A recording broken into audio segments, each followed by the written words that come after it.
Alrighty, ladies and gentlemen, thank y'all so much for tuning on in. Today's going to be a little bit different video. Today we're going to be talking about how to fix a failed emissions test. As you may or may not know, I moved to a blue state, in this case New Mexico.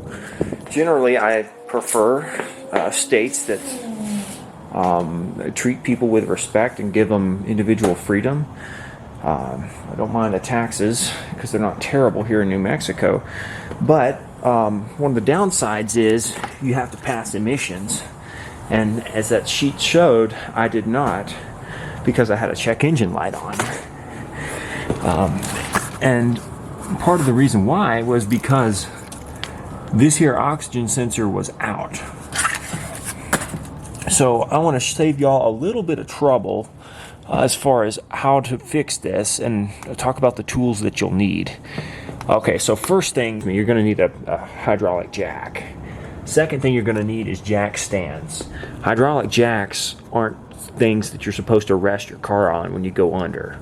They're not made for that. They're made for jacking the car up, and then you put the car on the jack stands. So just remember to be safe. So once the car is jacked up, the second thing you'll need to do is crawl underneath and remove the shield from the catalytic converter. I've taken care of that step right now. It is windy. Welcome to New Mexico. So the third thing you need to do, you see that tiny little hole here? That's actually where this old oxygen sensor lied. So once you remove the catalytic converter shield, with this 2006 Honda Accord, I actually needed a 10 millimeter ratchet.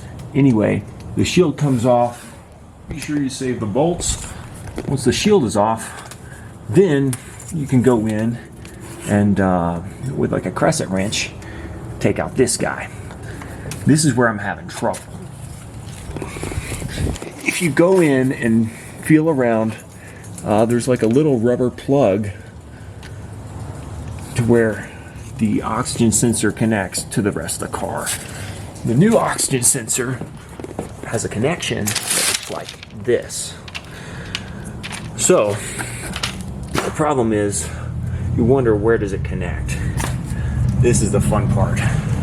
It actually connects underneath the passenger seat. So I'm going to try and get this wrestled out and then show y'all what it looks like. So in order to get this thing wrestled out, I had to take a 14 millimeter socket and actually remove the passenger seat entirely.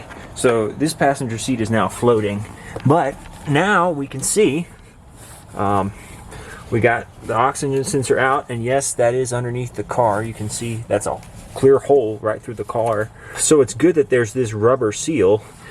And anyway, this whole thing, if we really pull things back, so this is the actual connection that we need to go into. So we'll grab our new sensor and put that in and show you. So after some wrestling, I managed to get the whole old one out. You can see, if the camera will focus, that yeah, it looks pretty old. I'm not inclined to take a multimeter up to this thing and compare it to the new one. I might try and look at things after it's said and done, but right now I just want to get this fixed, because getting this seat removed was a big pain in the butt.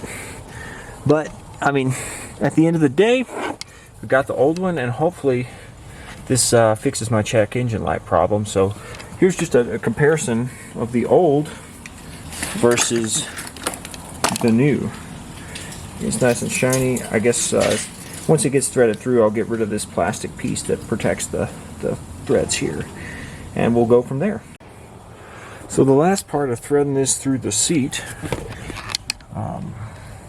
is making sure that this rubber stopper goes through properly. So one thing I've noticed that's a little bit easier to do when you're putting that rubber plug back in, don't try and wrestle it from the bottom.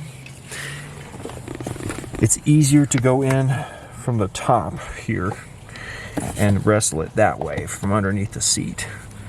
So another pro tip that you want to do, because this thing is going to be going in clockwise, it might be a good idea to pre-twist the wire counterclockwise so that it sits flat once you've turned it in clockwise. So what I'm doing is just turning this wire counterclockwise, and then that way when it goes in, you're not working against the wire when you're twisting it. So now the last thing, once it's in, back in the catalytic converter, go in with the crescent wrench and make sure it's tightened down. When everything feels good to go, last thing you got to do is put the shield back on your catalytic converter. Good thing about driving a sedan is that catalytic converters are so hard to get to that nobody's going to try and chop off your catalytic converter. With trucks and SUVs, that's not the story as much. Alrighty, so we're just about done. Got the passenger seat bolted back down, and I got the heat shield back on. And so now the only thing left to do is get the car back down to the ground.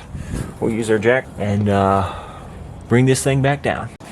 So one thing to remember when you're taking a car off jacks is to make sure that you do it opposite order that you put them on. So the last jack stand that you put underneath the car is the first one you need to remove, and then you go in reverse order. So now one thing you'll notice when we start the car, no check engine light. Heck yeah, BB. We solved the problem. Thank y'all so much for watching. If you like this video, give it a like. If you didn't like it, let me know in the comments why I could have done better. Anyway, thank you so much for watching, and we'll catch you in the next video.